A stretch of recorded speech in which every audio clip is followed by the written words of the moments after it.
Practical number 4. Okay, aim to perform load test and prepare heat balance sheet of IC engine. Okay, load test perform કરવાના છીએ અને heat balance sheet એના માટે prepare કરશું, બરાબર, IC engine માટે, particularly 4 stroke diesel engine માટે. Okay, ચલો આ પ્રેક્ટિકલનો ઓબ્જેક્ટિવ છે ટુ પરફોર્મ લોડ ટેસ્ટ, એ તો આપણે કરવાના છીએ. Second, to calculate indicated power, brake power, mechanical efficiency, volumetric efficiency, brake mean effective pressure, brake thermal efficiency, brake specific fuel consumption, air fuel ratio, etc. આ બધી વસ્તુ આપણે કેલ્ક્યુલેટ કરવાના છીએ. And third objective is to prepare heat balance sheet. Okay, મતલબ practical number 4 performance ટેસ્ટિંગની અંદર આટલી વસ્તુ આપણે કેલ્ક્યુલેટ કરવાના છીએ અને પરફોર્મ કરવાના છીએ. Okay, this is the experimental procedure. કઈ રીતના એક્સપેરિમેન્ટ આપણે પરફોર્મ કરવાના છીએ એ આપણે પ્રેક્ટિકલની અંદર જોયું છે. ઓકે, ચલો આપણે જે સેટઅપ આપણે જોવાના છીએ પ્રેક્ટિકલ સેટઅપ, એ પ્રેક્ટિકલ સેટઅપનું જે આઈસી એન્જિન છે એ આઈસી એન્જિનનું સ્પેસિફિકેશન અહીં આપેલું છે. The specification of IC engine. Okay, first D bore diameter. Bore diameter is 0.080 metre. Okay, stroke length L, stroke length છે 0.110 મીટર. ઓકે, થર્ડ છે એન્જિન સ્પીડ. એન્જિન સ્પીડને આપણે N તરીકે consider કરશું એન્ડ બાય મેઝરમેન્ટ આપણે measure કરશું. Okay, પણ જે કાંઈ પણ એન આવશે એન્જિન સ્પીડ, એન્જિનના આરપીએમ, એને આપણે n/2 કન્સિડર કરશું બિકોઝ આપણી પાસે 4 સ્ટ્રોક એન્જિન છે એટલા માટે. ઓકે, એન્જિન કેપેસિટી કે જે 5 કિલોવોટનું છે એટ 1500 આરપીએમ. ઓકે, ચલો સેકન્ડ આ એન્જિન માટેના સ્પેસિફિકેશન હતા. ત્યારબાદ બીજું સ્પેસિફિકેશન છે એર ફેન માટેનું. ઓકે, કેમ કે એન્જિનની અંદર આપણે એરનું પણ સક્શન કરતા હોઈએ છીએ, બરાબર, તો એર કેટલી અંદર જાય છે, બરાબર, એ એર ફેનના પેરામીટર પરથી આપણને ખબર પડશે. ઓકે, તો એર ફેન છે એ એર ફેનના પેરામીટર કયા છે, તો કે આઉટર ડાયામીટર ઓફ ફેન, જેને આપણે DO ઇન્ડિકેટ કરીએ છીએ, that is 0.090 metre. Inner diameter of fan DI 0.035 metre. And NA that is air speed in RPM. Okay, કોઈ પણ જગ્યા પર આપણે NA કન્સિડર કરેલું હોય તો એર સ્પીડના આરપીએમ છે. આ સિવાયની બીજી વસ્તુ તો કે કેલોરીફિક વેલ્યુ ઓફ ફ્યુલ, એટલે કે ડીઝલની calorific value 44,800 kilo joule per kilogram kelvin. Okay, then after CP of water 4.187 kilo joule per kg kelvin, આ તો કોમન જ છે. ધેન ડેન્સિટી ઓફ ફ્યુલ અને particularly for diesel engine that is 832 kilogram per metre cube. Okay, next diameter of burette tube. અહીંયા આપણે જે ફ્યુલનું consumption છે એ એક બ્યુરેટની અંદર ફ્યુલ ભરીને પછી એન્જિનને સપ્લાય કરવાના છે. ઓકે, તો જે બ્યુરેટ છે એ બ્યુરેટનો ડાયામીટર કેટલો આપેલો છે કે જેની મદદથી આપણને ફ્યુલનું કન્ઝપ્શન ખ્યાલ આવી શકે, that is 0.015 metre. And next radius of flywheel. Okay, load calculate કરવા માટે રેડિયસની જરૂરિયાત પડશે, કેટલો લોડ લાગે છે એના માટે, યા તો કેટલો ટોર્ક લાગે છે એના ફ્લાયવ્હીલની રેડિયસ જરૂર પડશે એના માટે. ઓકે, ધેટ ઇઝ 0.21 મીટર હશે. ઓકે, તો ચલો this is the specification of IC engine. આ બધા પેરામીટરનો યુઝ કરશું આપણે કેલ્ક્યુલેશન્સની અંદર. Okay, by performance of engine test trick. Okay, જે કંઈ પણ આપણે ડેટા કેલ્ક્યુલેટ કરવાના છીએ એને આપણે ઓબ્ઝર્વેશન ટેબલની અંદર પુટ કરશું. Okay, this is observation table. Total આપણે 5 રીડિંગ લેવાના છીએ, 1, 2, 3, 4 એન્ડ 5. 5 રો આપેલી છે, બટ જનરલી આપણે 4 રીડિંગ લેવાના છે. ઓકે, કેટલી વસ્તુનું રીડિંગ લેશું. First one load. Okay, engine speed, fuel consumption હશે સેન્ટીમીટર પર સેકન્ડની અંદર. ઓકે, એર સ્પીડ આરપીએમ, એરના આરપીએમ. મીન ઇફેક્ટિવ પ્રેશર બારની અંદર. Okay, temperature of exhaust gas, એન્જિનમાંથી જે ગેસ એક્ઝોસ્ટ થાય છે, બહાર નીકળે છે, બરાબર, એના ટેમ્પરેચર જેને આપણે T1 કહેશું અને એનું મેઝરમેન્ટ હશે ડિગ્રી સેન્ટીગ્રેડની અંદર. સેકન્ડ છે temperature of exhaust gas at heat exchanger outlet, જેને આપણે T2 કહેશું. જે કાંઈ પણ એન્જિનમાંથી એક્ઝોસ્ટ ગેસ બહાર નીકળે છે એને આપણે સીધો હીટ એક્સચેન્જરની અંદર સપ્લાય કરાવડાવશું, બરાબર, અને એ હીટ એક્સચેન્જરમાંથી જે ગેસ બહાર નીકળે છે એનું ટેમ્પરેચર મેઝર કરશું, ધેટ ઇઝ અ T2. એનું યુનિટ પણ ડિગ્રી સેન્ટીગ્રેડ છે. Then third temperature of water at calorimeter inlet. અહીંયા કેલોરીમીટર ડિવાઇસ છે અને એ કેલોરીમીટરના ઇનલેટમાં જે કાંઈ પણ વોટર સપ્લાય કરાવડાવીએ છીએ, અંદર દાખલ કરીએ છીએ, એના ટેમ્પરેચરને T3 કહેશું, that is also in degree centigrade. Okay, fourth temperature of water at calorimeter outlet. કેલોરીમીટરમાં દાખલ થાય ને T3 કહે અને કેલોરીમીટરમાંથી બહાર નીકળે છે અને T4 કહે, જેનું યુનિટ પણ ડિગ્રી સેન્ટીગ્રેડ છે. Okay, then temperature of water at engine inlet. એન્જિનની અંદર એન્જિનને ઠંડુ રાખવા માટે જે કુલિંગ વોટર સપ્લાય કરાવડાવીએ છીએ એ કુલિંગ વોટરની વાત કરીએ છીએ. બરાબર. એ જે ઇનલેટ તરીકે વોટર સપ્લાય થાય છે that is a T5 degree centigrade. Okay, and last temperature of water at engine outlet. Okay, એન્જિનની અંદરથી પાણી કુલિંગ વોટર જે અંદરથી બધી હીટ લઈને બહાર નીકળતું હોય છે, ઓકે, એ temperature that is a T6. Okay, એ પણ ડિગ્રી સેન્ટીગ્રેડની અંદર હશે. And last one water flow rate at engine. એન્જિનની અંદર જે આપણે કુલિંગ વોટર સપ્લાય કરાવડાવીએ છીએ એ કેટલા ફ્લો રેટથી સપ્લાય થાય છે. Okay, flow rate means litre પર સેકન્ડ યા તો કિલોગ્રામ પર સેકન્ડ. ઓકે, આ એનો યુનિટ છે. ઓકે, તો એની અંદર આપણે મેઝર કરવાના છીએ. ઓકે, તો જેટલા પણ પેરામીટર આપણે મેઝર કરશું એ દરેક પેરામીટર આની અંદર લખી દે. ઓકે, ફર્સ્ટ મતલબ કોઈ એક કન્ડિશન માટે બધા જ પેરામીટર મેઝર કરી લો, ઓબ્ઝર્વેશન ટેબલની અંદર પુટ કરો. ઓકે, થોડીક મિનિટ પછી 15 મિનિટ પછી આપણે બીજા રીડિંગ લેશું તો સેકન્ડ રીડિંગ માટે બધા જ પેરામીટર મેઝર કરો. એવી રીતના થર્ડ અને એવી રીતના ફોર્થ. ઓકે, આ બધી જ વસ્તુ મેઝર થઈ જાય. ઓકે, ત્યારબાદ જે કંઈ પણ કેલ્ક્યુલેશન્સ કરેલું છે આ કેલ્ક્યુલેશન્સને આપણે ઓબ્ઝર્વેશન્સ ટેબલની અંદર મૂકવાના છે. કે ઓબ્ઝર્વેશન્સ ટેબલ કંઈક આ રીતનું છે, રિઝલ્ટ ટેબલ કંઈક આ રીતનું છે. ઓકે, રિઝલ્ટ ટેબલની અંદર મૂકવાના છે. તો રિઝલ્ટ ટેબલમાં આપણને ખબર પડશે કે કેટલી વસ્તુ કેલ્ક્યુલેટ કરવાની છે. ઓકે, આની અંદર હીટ બેલેન્સ શીટ બાકી છે જો. ઓકે, એ સિવાયના કેટલા પેરામીટર મેઝર કરવાના છે એ જોઈએ. તો કે brake power, indicated power, mechanical efficiency, actual air consumption kilogram per સેકન્ડની અંદર હશે, થિયરિટિકલ એર કન્ઝપ્શન એ પણ કિલોગ્રામ પર સેકન્ડની અંદર હશે, volumetric efficiency, fuel consumption in KG per સેકન્ડની અંદર હશે, brake thermal efficiency, brake specific fuel consumption, okay, brake mean effective pressure and last air fuel ratio. આટલી વસ્તુ આપણે કેલ્ક્યુલેટ કરવાના છીએ. ઓકે, ઓબ્ઝર્વેશન ટેબલના ડેટા પરથી, અને જે કાંઈ પણ આન્સર આવે છે એ આન્સરને આની અંદર લખતા જશું એટલે ફાઇનલ આપણને રિઝલ્ટ ટેબલ મળશે. ઓકે, આ સિવાયની એક હીટ બેલેન્સ શીટ પણ આપણે બનાવવાના છીએ. ઓકે, હીટ બેલેન્સ શીટ માટેનું એક્ઝામ્પલ આપણે થિયરીના જે એક્ઝામ્પલ્સ હતા એની અંદર આપણે જોઈ ગયેલા હતા. ઓકે, એને બી આપણે અહીંયા જોવાના છે. ઓકે, તો ચલો આપણે અહીંયા જે એક સેમ્પલ કેલ્ક્યુલેશન લેવાના છે, આ સેમ્પલ કેલ્ક્યુલેશન્સ લાસ્ટ ટાઈમ જે પ્રેક્ટિકલ પરફોર્મ થઈ ગયો હતો એના ઓબ્ઝર્વેશન ટેબલના ડેટા પરથી આપણે લેવાના છે. ઓકે, તો ચલો મારી પાસે લાસ્ટ ટાઈમનો ઓબ્ઝર્વેશન ટેબલનો ડેટા અહીંયા છે. ઓકે, એ ડેટાની અંદર જોઈએ તો લોડ 4 રીડિંગ લીધેલા છે. ઓકે, ફર્સ્ટ રીડિંગ મતલબ ફર્સ્ટ કન્ડિશન માટે આ બધા જ રીડિંગ ફર્સ્ટ કન્ડિશન માટે લીધેલા છે. ઓકે, અને નીચે જોઈએ તો આ રીડિંગ પણ ફર્સ્ટ કન્ડિશન માટે લીધેલા. મેં તમને જે ઓબ્ઝર્વેશન ટેબલ બતાવ્યું આ ઓબ્ઝર્વેશન ટેબલની અંદર જેટલા કોલમ હતી એ બધી જ કોલમ આની અંદર આવી ગઈ. ઓકે, એટલે મતલબ અહીંયા આપણે જે રીડિંગ લીધેલા છે એ બધા જ લાસ્ટ ટાઈમના રીડિંગ લીધેલા છે. બરાબર, એ રીડિંગમાં થર્ડ નંબરનું જે રીડિંગ છે આ થર્ડ નંબરનું રીડિંગનું આપણે કેલ્ક્યુલેશન્સ કરવાના છે. ઓકે, કઈ રીતના આવે છે તે. ઓકે, તો ફર્સ્ટ આપણે જે કેલ્ક્યુલેટ કરવાનું છે એ જોઈએ આમાંથી ડેટા લેતા જશું અને 1 by 1 કેલ્ક્યુલેટ કરતા જશું. ઓકે, તો ચલો ફર્સ્ટ કેલ્ક્યુલેશન છે એ છે fuel consumption. Okay, first calculation is four fuel consumption. Fuel consumption માટેનું ઇક્વેશન છે કેલ્ક્યુલેશન. ઓકે, ચલો ફ્યુલ કન્ઝપ્શન એનું ઇક્વેશન શું છે જો. તો ફ્યુલ કન્ઝપ્શન જેને આપણે MF કહીએ છીએ. ઓકે, શોર્ટની અંદર એને F.C પણ કહી શકીએ. જનરલી આપણે MF વડે ઇન્ડિકેટ કરતા હોય છે ફ્યુલ કન્ઝપ્શન. આનું બેઝિક ઇક્વેશન શું છે તો કે ક્વોન્ટિટી ઓફ ફ્યુલ પર ટાઈમ, ક્વોન્ટિટી પર ટાઈમ. ઓકે, અને આ ઇક્વેશન મેં તમને આપેલું છે. ઓકે, ક્વોન્ટિટી ઓફ ફ્યુલ મતલબ આપણને જે બ્યુરેટ છે એ બ્યુરેટમાંથી કેટલું ફ્યુલ અંદર એન્જિનમાં સપ્લાય થાય છે. બરાબર, કેમ કે આપણે ફર્સ્ટ ઓફ ઓલ જે કાંઈ પણ ફ્યુલ છે ફ્યુલને બ્યુરેટની અંદર ભરવાના છે અને બ્યુરેટની અંદરથી કેટલું ફ્યુલ સપ્લાય થાય છે આ ફ્યુલને મેઝર કરી લેશું. તો એના માટેની ક્વોન્ટિટી માટેનું ઇક્વેશન છે તો કે volume. Okay, volume into density કરીએ એટલે કેટલી ક્વોન્ટિટી છે કેટલું માસ છે ખ્યાલ આવી જાય આપણને. ઓકે, તો volume V into density divide by time, કેટલા ટાઈમની અંદર એ સપ્લાય થાય છે. બરાબર, તો એ બધી આપણે વસ્તુ મેઝર કરેલી હશે. ઓકે, જેમાં વોલ્યુમ એટલે તો કે વોલ્યુમ એટલે કે એરિયા યા તો length into area into density એટલે ઉપરની વસ્તુ થઈ ગઈ, ડિવાઈડ બાય ટાઈમ. ઓકે, એટલે આ બેઝિક ઇક્વેશન આપણું થઈ ગયું. ઓકે, હવે આ શું છે L તો કે આ લેન્થ છે જે લેન્થ આપણે મેઝર કરેલી હશે. ઓકે, હવે એ મેઝર કેટલી કરેલી છે તો કે આ જે ફ્યુલ કન્ઝપ્શન છે એ ફ્યુલ કન્ઝપ્શન પરથી આપણે લેન્થ મેઝર કરેલી હશે. બરાબર, અને એ fuel consumption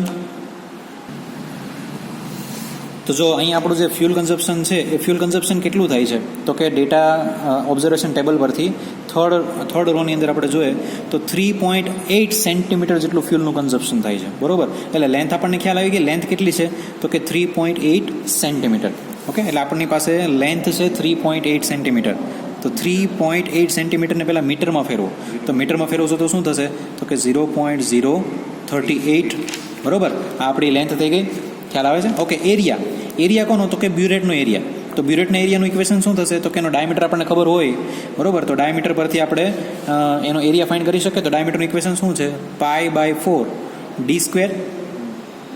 okay, row density કેટલી થાય છે? તો કે ડેન્સિટી ઓફ ફ્યુલ કેટલી છે? 832 kilogram per metre cube. 832 kg પર મીટર ક્યુબ. અને ટાઈમ, તો કે ટાઈમ કેટલા સેકન્ડ માટે લેશું? તો કે 20 સેકન્ડ માટે. બરાબર, એ આપણે 20 સેકન્ડ માટે આ લેન્થ મેઝર કરેલી હશે. બરાબર, 20 સેકન્ડ માટે આપણે જોઈએ તો 20 સેકન્ડ માટેની લંબાઈ આટલી આવતી હશે. ઓકે, તો ફાઇનલ ઇક્વેશન આપણું શું બનશે? 0.038 π/4. ડાયામીટર કેટલો છે બ્યુરેટનો? તો કે 0.015 એનો square multiply by 832 divide by 20. Okay, આટલી વસ્તુ કરશું એટલે આપણને ફાઇનલ આન્સર મળશે. ઓકે, ફાઇનલ આન્સર મળશે 2.79 10⁻⁻4 કિલોગ્રામ પર સેકન્ડની અંદર. ઓકે, તો આ વસ્તુ મળી ગઈ આપણને mass flow rate MF. Mass flow rate મળી ગયો, સોરી ફ્યુલનો ફ્લો રેટ મળી ગયો આપણને, ફ્યુલ કન્ઝપ્શન ખ્યાલ આવી ગયો. ઓકે, ચલો સેકન્ડ કેલ્ક્યુલેશન છે water flow rate at engine inlet. Okay, એન્જિનના ઇનલેટની અંદરનો જે વોટરનો ફ્લો રેટ થાય છે એ વોટરનો ફ્લો રેટ કેટલો થાય છે? ઓકે, તો water flow rate is equal two 1/time. Okay, અહીંયા આપણે કઈ રીતના કરવાના છે? તો કે જે કંઈ વોટરનો ફ્લો રેટ છે મેજર કઈ રીતના કરશું? તો આપણી પાસે એક ફિક્સ 1 લીટરનું ડબ્બું ભરેલું હશે. 1 લીટર ફિક્સ માપનું એક ડબ્બું છે, મતલબ એક ટબ હશે. બરાબર, એ 1 લીટરના ટબની અંદર પાણી ભરાતા કેટલો ટાઈમ લાગે છે ટાઈમ મેજર કરી લેશું. એટલે 1 લીટર ભરાતા આટલો ટાઈમ લાગે છે તો એનો કમ્પ્લીટ રિવર્સ. ઓકે, મતલબ એનો કમ્પ્લીટ રિવર્સ કરશું એટલે ફાઇનલ આન્સર આપણને મળશે લીટર પર સેકન્ડની અંદર. ઓકે, લીટર પર સેકન્ડની અંદર. અને એ ટાઈમ કેટલો લાગે છે? તો કે આપણા ડેટા ટેબલની અંદર જોઈએ, ઓબ્ઝર્વેશન ટેબલની અંદર, તો એ ટાઈમ લાગે છે flow rate of water to the engine માટેના વોટર ફ્લો રેટમાં લીટર પર સેકન્ડમાં એનો આન્સર આવશે 0.09. એ આપણે તમને સીધું જ કેલ્ક્યુલેટ કરાવડાવી દઈશું. એટલે આપણા કેલ્ક્યુલેશનમાં 0.09 આન્સર છે. ઓકે, ચલો સેકન્ડ રીડિંગનું કેલ્ક્યુલેશન થઈ ગયું. Third, brake power. Okay, brake પાવરની ઇક્વેશન તમને ખ્યાલ છે. ઓકે, 2π/nt ડિવાઈડ બાય 60 આ ઇક્વેશન છે. તો હકીકતમાં તમારી સામે જે તમને દેખાય છે આ ઇક્વેશન પણ એ જ છે. Okay, torque into angular acceleration. Okay, 2πn અને આ જે છે આ ટી, 2π/nt ડિવાઈડ બાય 60. હવે what is T? T means torque. હવે ટોર્ક એટલે ટી એટલે ટોર્ક થઈ ગયો ને. 2π/ntમાં ટી ટોર્ક છે ને. તો ટોર્ક એટલે તો કે load into distance. Load into distance થશે. હવે આ જે લોડ છે આ ન્યૂટનમાં હશે તો આને તમારે કિલોગ્રામમાં ફેરવવો પડશે. સોરી, કિલોગ્રામમાં હશે તો તમારે એને ન્યૂટનમાં ફેરવવો પડશે. ન્યૂટનમાં ફેરવી દીધા પછી ડિસ્ટન્સ સાથે મલ્ટીપ્લાય કરશો એટલે ફાઇનલી તમને ટોર્ક મળશે. બરોબર, તો 2π/ntનું ઇક્વેશન જે આપણી પાસે બ્રેક પાવરનું ઇક્વેશન હતું, brake power BP is equal to 2π/nt divide by 60. આ ઇક્વેશન આપણી પાસે છે. જો તમારે યુનિટ આન્સર કિલોવોટમાં જોઈતો હોય તો તમારે અહીંયા 60,000 કરવા પડે, એ બી આપણને ખ્યાલ હતો. ઓકે, તો ચલો આ જ ઇક્વેશન આપણે મોડિફાઈ કરેલું છે. તો કે જો 2πn અને ટી હશે W ઇન્ટુ 9.81, કેમ કે આપણો જે લોડ છે આ કેજીમાં મેજર કરેલો હશે. તો મલ્ટીપ્લાય બાય 9.8 ઇન્ટુ ડિસ્ટન્સ એટલે રેડિયસ ઓફ ફ્લાયવ્હીલના રેડિયસની વાત કરેલી છે એટલે અહીંયા R મૂકેલો છે. એટલે final equation 2πnt divide by 60 થઈ ગયો. બરોબર, અને આન્સર આપણને મળશે. ફ્લાયવ્હીલની રેડિયસ કેટલી આપેલી છે? તો કે 0.21. ઓકે, 0.21 રેડિયસ આપી છે. ચલો આપણે આપણા ડેટામાં વેલ્યુ મૂકીએ. ચલો અહીંયા n તરીકે શું લેશું? તો કે n is equal to RPM ઓ એન્જિન RPM. બરોબર, પણ એન્જિન RPMમાં આપણે વાત થઈ હતી કે જો 4 સ્ટ્રોક એન્જિન હોય તો n is equal to n/2 consider કરશું. તો ફાઇનલ આપણને આન્સર શું મળશે? સોરી, ઇક્વેશન કઈ રીતના મોડિફાઈ થશે? તો કે 2πn બદલે n/2.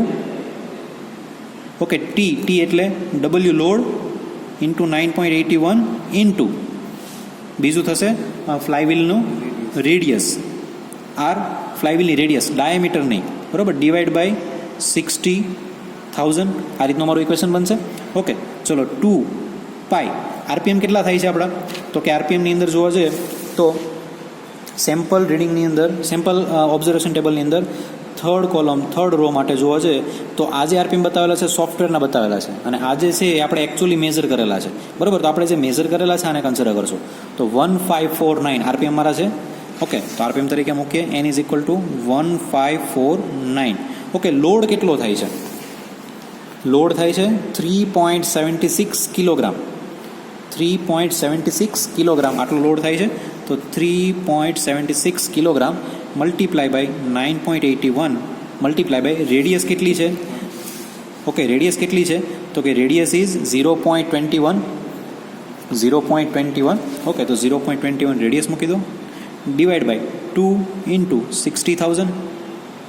બરાબર. આ બધી વસ્તુ આપણે કરશું એટલે ફાઇનલ આન્સર આપણને મળશે 1.25 kilo watt. 1.25 kilo watt. Okay, ચલો આન્સર આવશે 1.25. પણ એકચ્યુઅલી તમે કેલ્ક્યુલેશન કરશો, બરાબર, એટલે આન્સર તમારો 1.25 નહીં આવે, બરાબર. એકચ્યુઅલીમાં તમારો આન્સર આવશે 0.62 કિલોવોટ. શા માટે આવું?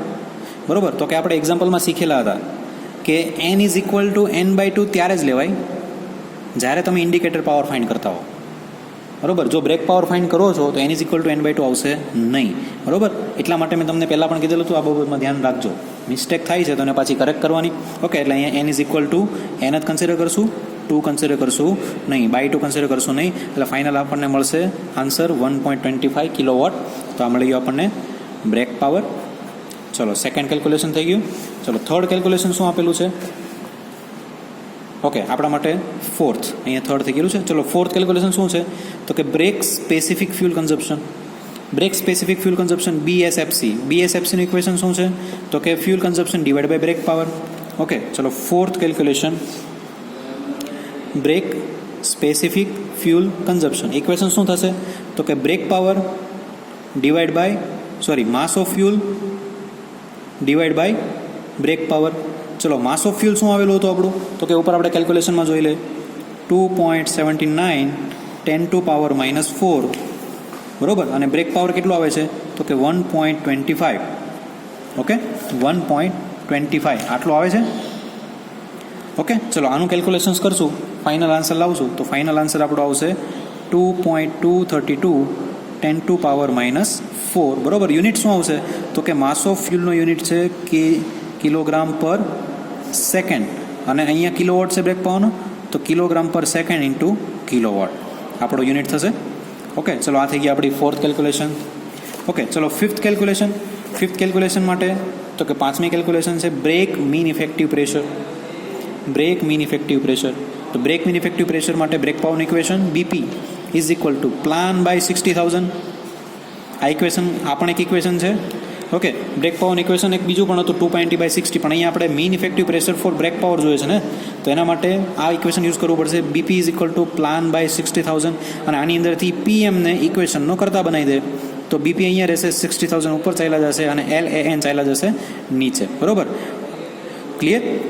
ઓકે, અને ઇન્ટુ અહીંયા 100 હતું તો 100 પણ ક્યાં ચાલ્યું જશે? નીચે. તો ફાઇનલ આપણું ઇક્વેશન બની ગયું બ્રેક મીન ઇફેક્ટિવ પ્રેશરનું 5 નંબરનું ઇક્વેશન. તો કે PMB is equal to brake power into 60,000 divide by L stroke length area RPM multiply by 100, બરાબર. અહીંયા n તરીકે n જ કન્સિડર કરશું, n/2 નહીં. કેમ કે બ્રેક પાવર છે. જો ઇન્ડિકેટર પાવર હોતે તો આપણે અહીંયા વેલ્યુ ચેન્જ કરતે. ઓકે, ચલો, બ્રેક પાવર કેટલો આવે છે? તો કે 1.25 વેલ્યુ પુટ કરો into 60,000 divide by stroke length કેટલી છે? તો કે 0.038. ચલો, એરિયા કેટલો છે? તો એરિયા કોનો? સિલિન્ડરનો એરિયા, બરાબર. π/4. સિલિન્ડર ડાયામીટર કેટલો છે? તો કે સિલિન્ડર ડાયામીટર જો આપણે ઉપર અહીંયા ફાઇન્ડ કરેલું જ છે ને, અહીંયા સ્ટ્રોક લેન્થ પણ ચેન્જ થઈ જશે. સ્ટ્રોક લેન્થ કેટલી છે આપણી? સ્ટ્રોક લેન્થ છે આપણી 0.110 મીટર. તો અહીંયા વેલ્યુ આવશે 0.110 મીટર. ઓકે, ડાયામીટર કેટલો છે? તો કે બોર ડાયામીટર છે 0.080. ઓકે, તો અહીંયા π/4 D થશે 0.080 સ્ક્વેર. RPM બરાબર. અહીંયા આરપીએમ કયા કન્સિડર કરશું તો કે એન્જિનના આરપીએમ. તો એન્જિનના આરપીએમ ક્યાં છે? અહીંયા રહ્યા, બ્રેક પાવરમાં આપણે મૂકેલા હતા. બરાબર. કેટલા આરપીએમ હતા તો કે 1549 ઇન્ટુ 100. બરાબર. ચલો આ બધી વેલ્યુ પુટ કરી, ખ્યાલ આવ્યો. બ્રેક પાવર છે 1.25, 60,000 ડિવાઈડ બાય સ્ટ્રોક લેન્થ છે 0.110. બરાબર. Area π/4 d square, d is equal to 0.080. Okay, into તો કે આરપીએમ 1549 ઇન્ટુ 100. બરાબર. આ બધી વેલ્યુ પુટ કરી એટલે ફાઇનલ આન્સર આપણને મળશે 175.13 ઇન્ટુ 10⁻³ ન્યૂટન પર મીટર સ્ક્વેર. ચલો આમાં કેલ્ક્યુલેશન કરશો એટલે તમને આટલો આન્સર મળશે, પણ હજી તમને આની અંદર પણ આ આન્સર નહીં મળે. ચલો એક બીજી વસ્તુ એક તમારે જોવાની છે. બરાબર. અહીંયા n ઇઝ ઇક્વલ ટુ જો તમે n કન્સિડર કરશો તો તમારો આન્સર આ નહીં આવે. બરાબર. આના કરતાં રોંગ બીજો આન્સર આવશે. પણ જો અહીંયા તમે n/2 કન્સિડર કરશો તો જ તમારો આન્સર અહીંયા તમને આ મળશે. મતલબ છેદનો છેદ ક્યાં જશે? અંશમાં. એટલે અહીંયા by2 તમારે કરવા પડશે. એનું રીઝન તો કંઈ આપણે ઇક્વેશન કયું યુઝ કર્યું છે? જો પ્લાનવાળું ઇક્વેશન યુઝ કરેલું છે ને, બ્રેક પાવર માટેનું પ્લાનવાળું ઇક્વેશન યુઝ કરેલું છે. બરાબર. Plan by 60,000. તો જ્યારે પણ તમે કોઈ પણ એક્ઝામ્પલની અંદર પ્લાન બાય 60,000 વાળું ઇક્વેશન યુઝ કરો છો તો એની અંદર n is equal to n/2 consider કરવાનું છે. બરાબર. જો તમે 2π વાળું ઇક્વેશન યુઝ કરો છો તો તમારે n is equal two n જ રહેવા દેવાનું છે, અને પ્લાનવાળું ઇક્વેશન યુઝ કરશો તો તમારે n is equal to n/2 consider કરવું પડશે. બરાબર. જો તમે આવું કરશો તો જ તમને આન્સર ફાઇનલ આવી રહેવા મળશે 175.13 ઇન્ટુ 10⁻³ ક્લિયર. તો ચલો આપણને એક આન્સર મળી ગયો જે છે બ્રેક મીન ઇફેક્ટિવ પ્રેશરનો. ઓકે. ચલો નેક્સ્ટ કેલ્ક્યુલેશન આપણે લઈએ. ચલો નેક્સ્ટ કેલ્ક્યુલેશન છે ઇન્ડિકેટેડ પાવરનું. ઇન્ડિકેટેડ પાવરનું ઇક્વેશન તો ખ્યાલ જ છે આપણને, પ્લાન બાય 60,000. ચલો ફરીથી અહીંયા પ્લાનનું ઇક્વેશન મતલબ n is equal to n/2 4 stroke engine છે એટલે ચલો ઇક્વેશન આપણે લખીએ તો કે indicated power is equal to plan PMI. અહીંયા ઇન્ડિકેટેડ મીન ઇફેક્ટિવ પ્રેશર છે PLAN plan by 60,000 divide by 2. કેમ કે n is equal to n/2 થાય છે ને, એટલા માટે મેં છેદમાં 2 લખી દીધા. ઓકે. ચલો PMI કેટલી છે? PMIની વેલ્યુ કેટલી છે તો કે ઓબ્ઝર્વેશન ટેબલ પરથી આપણે જોવા જોઈએ તો મીન ઇફેક્ટિવ પ્રેશરની વેલ્યુ આપણને આપેલી છે થર્ડ માટે. બરાબર. અહીંયા થોડુંક ઉલટું લખાઈ ગયેલું છે. નીચેની વેલ્યુ કન્સિડર કરશું 4.32. બરાબર. 4.32 પ્લાન PMની વેલ્યુ આપેલી છે તો કે 4.32 12માં છે અહીંયા જો, મતલબ અહીંયા 10⁵ કરવું પડશે પાસ્કલમાં કરવા માટે. ઓકે. પાસ્કલમાં કરવા માટે 5 કરવું પડશે. ચલો L સ્ટ્રોક લેન્થ કેટલો આપેલો છે તો કે સ્ટ્રોક લેન્થ આપણને ડેટામાં જ આપેલી છે 0.110 અને ડાયામીટર છે 0.080.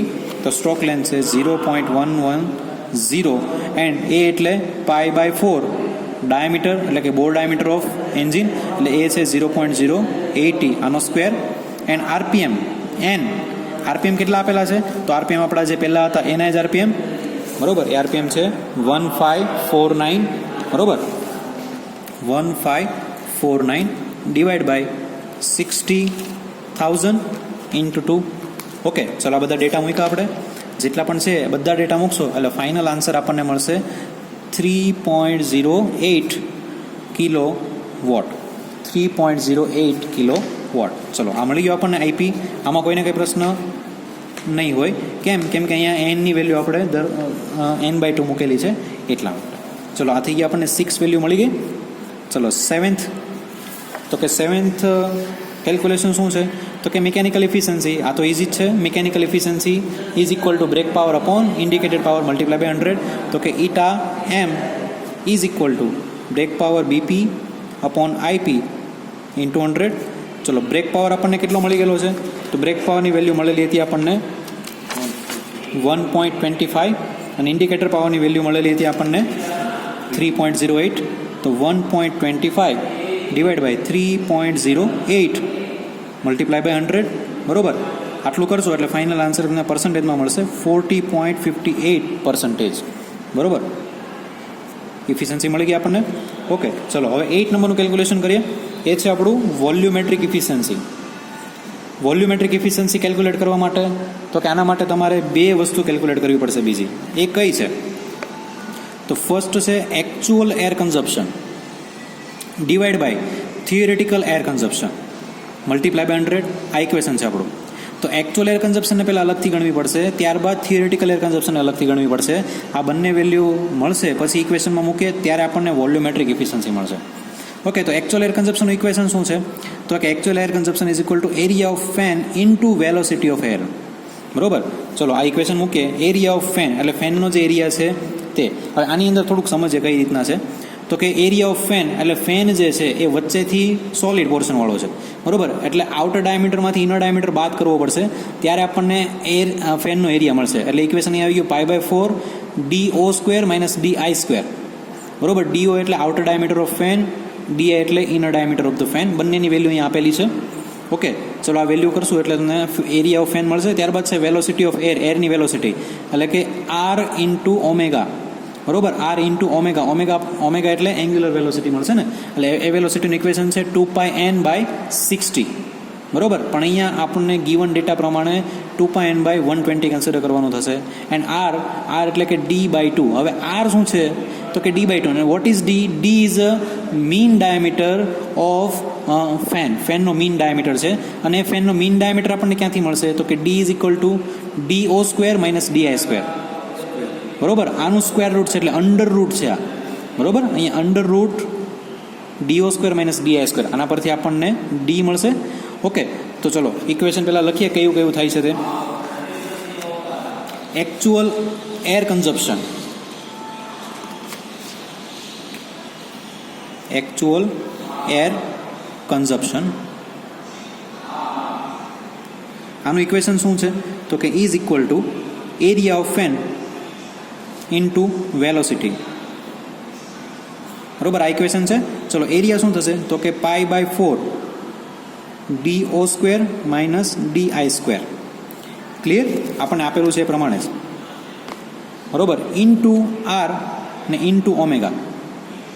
બરોબર, ચલો ઓમેગા એટલે તો કે 2πn/60. ચલો આને મારે મોડિફાઈ કરવું છે. R ઇઝ ઇક્વલ ટુ છે D/2. તો કે π/4 DO² - DI² into D/2 into omega એટલે કે 2πNA/120. NA શું છે? તો કે એરના RPM. બરોબર, હવે D શું છે? તો D ની વેલ્યુ અહીંયા મૂકી દે. બરોબર, π/4 DO² - DI². આ તો છે જ. D છે તો કે D is a under root DO² - DI² by 2 into 2πNA divide by 120. ચલો આ મારી ઇક્વેશન ફાઇનલ તૈયાર થાય છે. ઓકે, તો ચલો આની અંદર વેલ્યુ મૂકે. π/4 આખું નીચે લખી દે. તો કે પાઈ ઉપર 4 નીચે. ચલો DO ની વેલ્યુ કેટલી આપેલી છે? 0.090. DI ની વેલ્યુ છે 0.035. ઓકે, તો ચલો 0.090 આનો સ્ક્વેર માઇનસ 0.035 આનો સ્ક્વેર. ઓકે, ચલો અંડર રૂટ DO² - DI² છે તો ફરથી 0.090 આનો સ્ક્વેર માઇનસ 0.035 આનો સ્ક્વેર. આટલું ક્લિયર? બરોબર, અહીંયા બાય 2 છે તો બાય 2 અહીંયા નીચે મૂકી દે. ઇન્ટુ 2π NA કેટલું આપેલું છે? તો NA ની વેલ્યુ મતલબ કે એરના RPM કેટલા આપેલા છે? તો એરના RPM છે આપણી પાસે એર સ્પીડ RPM આપેલી છે અહીંયા. તો થર્ડ રો માટે આપણે જોઈએ તો આ એકચ્યુઅલ છે સોફ્ટવેરના અને આ એકચ્યુઅલ છે. આ સોફ્ટવેરના છે અને આ એકચ્યુઅલ છે. તો એકચ્યુઅલ આપણે લેશું 541.3. બરોબર, 541.3. તો 541.3 બરોબર, આટલી વેલ્યુ આપેલી છે આપણને ડિવાઈડ બાય 120. ચલો આ રીતનું મારું ઇક્વેશન બને છે. બરોબર, ઇક્વેશનને 1 by 1 સોલ્વ કરતા જાઓ. સોલ્વ કઈ રીતના કરશો? તો કે પહેલાં આટલું સોલ્વ કરો. આનો સ્ક્વેર માઇનસ આનો સ્ક્વેર જે આવે છે આન્સર મૂકી દો અહીંયા. ત્યારબાદ તો કે આને સોલ્વ કરો. તો કે આનો સ્ક્વેર માઇનસ આનો સ્ક્વેર એનું અંડર રૂટ. બરોબર, આટલું સોલ્વ થઈ ગયું. બરોબર, એટલે આની કોઈ એક વેલ્યુ હશે, આની કોઈ એક વેલ્યુ હશે. Multiply by 2 multiply by pi multiply by 541.3 multiply by pi divide by 4 divide by 2 divide by 120. આટલું કરશો ત્યારે તમારો એક્યુરેટ આનો આન્સર આવશે. અને એ એક્યુરેટ આન્સર આવે છે 6.27 10⁻³ મીટર ક્યુબ પર સેકન્ડ. ચલો ત્યારબાદ છે થિયરેટિકલ એર કન્ઝપ્શન. તો થિયરેટિકલ એર કન્ઝપ્શનનું ઇક્વેશન આપણી પાસે છે LAN ડિવાઈડ બાય 60. બરાબર, LAN ડિવાઈડ બાય 60. હવે આ એન્જિનની વાત કરે છે. સ્ટ્રોક લેન્થ, એન્જિનનો એરિયા, એન્જિનના RPM ડિવાઈડ બાય 60. કેમ કે થિયરેટિકલી તો એન્જિનમાં જેટલો સક્શન થતું હોય એટલો જ અંદર એર આવશે. તો બરાબર, તો એન્જિનના સ્પેસિફિકેશન પરથી આ ડેટા ફાઇન્ડ કરેલા છે. તો થિયરેટિકલ એર કન્ઝપ્શન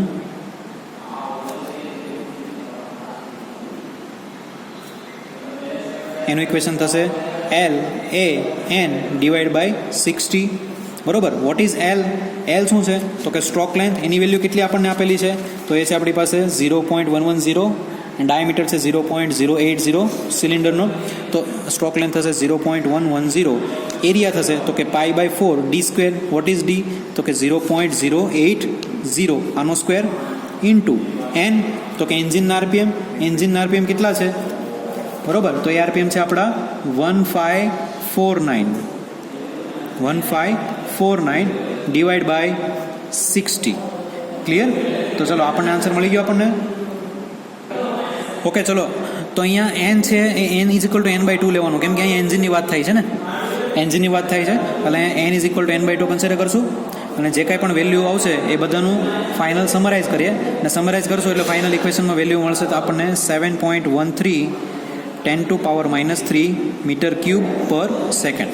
તો ચલો આપણને વેલ્યુ મળી ગઈ થિયરેટિકલ એર કન્ઝપ્શનની. તો બે વેલ્યુ મળી ગઈ આપણને, actual air consumption and theoretical air consumption. આના પરથી આપણે ફાઇન્ડ કરશું વોલ્યુમેટ્રિક એફિશિયન્સી. તો volumetric efficiency is equal to actual air consumption divide by theoretical air consumption multiply by 100. Okay, તો ચલો ફાઇન્ડ કરીએ. Volumetric efficiency is equal to actual divide by theoretical. આ equation છે આપણો, મલ્ટીપ્લાય બાય 100. તો ચલો actual air consumption કેટલું આવે છે એની વેલ્યુ? તો એકચ્યુઅલ એર કન્ઝપ્શનની વેલ્યુ આપણી પાસે હતી 6.27 ઇન્ટુ 10⁻³ મીટર ક્યુબ પર સેકન્ડ. તો 6.27 10⁻³ ઓકે. થિયરેટિકલ એર કન્ઝપ્શન તો કે 7.13 10⁻³ અહીંયા છે મલ્ટીપ્લાય બાય 100. બરોબર, અહીંયા એક વસ્તુનું ખાસ ધ્યાન રાખવાનું, થિયરેટિકલ એર કન્ઝપ્શન કરતાં એકચ્યુઅલ એર કન્ઝપ્શન ઓલવેઝ ઓછું હશે. બરોબર, આ કોઈ દિવસ વધારે આવશે નહીં. બરોબર, એટલે આના પરથી જે કંઈ પણ આન્સર લાવશું એ આન્સર હશે આપણો 87.93% ηV. વોલ્યુમેટ્રિક એફિશિયન્સી આપણને મળી ગઈ. ઓકે, ચલો એન્ડ લાસ્ટ કેલ્ક્યુલેશન છે એર ફ્યુલ રેશિયોનું. ઓકે, એર ફ્યુલ રેશિયો કેટલો જાય છે? તો કે એકચ્યુઅલમાં એર કેટલી કન્ઝપ્શન થાય અને એકચ્યુઅલમાં ફ્યુલ કેટલું કન્ઝપ્શન થાય, બંને આપણી પાસે છે. બરોબર, તો બંનેનો રેશિયો લઈ લે જેને આપણે એર ફ્યુલ. તો કે actual air consumption divide by actual fuel consumption multiply by 100. Actual air consumption divide by actual fuel consumption multiply by 100. તો ચલો એકચ્યુઅલ એર કન્ઝપ્શન કેટલું હતું? તો આપણે ઉપર અહીં જોઈએ ને થિયરેટિકલ એફિશિયન્સીમાં, વોલ્યુમેટ્રિક એફિશિયન્સીમાં. તો એકચ્યુઅલ એર કન્ઝપ્શન હતું 6.27 10⁻³ એન્ડ એકચ્યુઅલ ફ્યુલ કન્ઝપ્શન કેટલું છે તે આપણે આગળ કેલ્ક્યુલેટ કરી ગયા અને એ કેટલું હતું? તો કે 2.79 10⁻⁴. બરોબર, આ વસ્તુ કેલ્ક્યુલેટ કરી ગયેલા હતા. બરોબર, તો આના પરથી આપણે આન્સર લાવશું તો આન્સર આપણો આવશે 22.47% અંદર. બરોબર, તો આપણને મળે છે એર ફ્યુલ રેશિયો. ઓકે, ચલો આ રીતના મળશે. અહીંયા મલ્ટીપ્લાય બાય 100 નહીં કરતા. બરોબર, ઓકે. ચલો હવે જે કંઈ પણ વેલ્યુ આપણને મળેલી છે એને આપણે રિઝલ્ટ ટેબલના ડેટાની અંદર મૂકીએ. બ્રેક પાવર, ઇન્ડિકેટેડ પાવર, જે કાંઈ પણ ડેટા મળેલા છે બધાને એની અંદર મૂકીએ. પર્ટિક્યુલર ફોર થર્ડ રીડિંગ માટે આપણે જોતા હતા. બરોબર, તો જે કાંઈ પણ ડેટા મળે છે બધા જ તમે થર્ડ રીડિંગની અંદર મૂકી દો અને ફાઇનલ તમને રિઝલ્ટ ટેબલ મળી જશે. ઓકે, ચલો હવે આપણે જોવાના છીએ હીટ બેલેન્સ શીટ.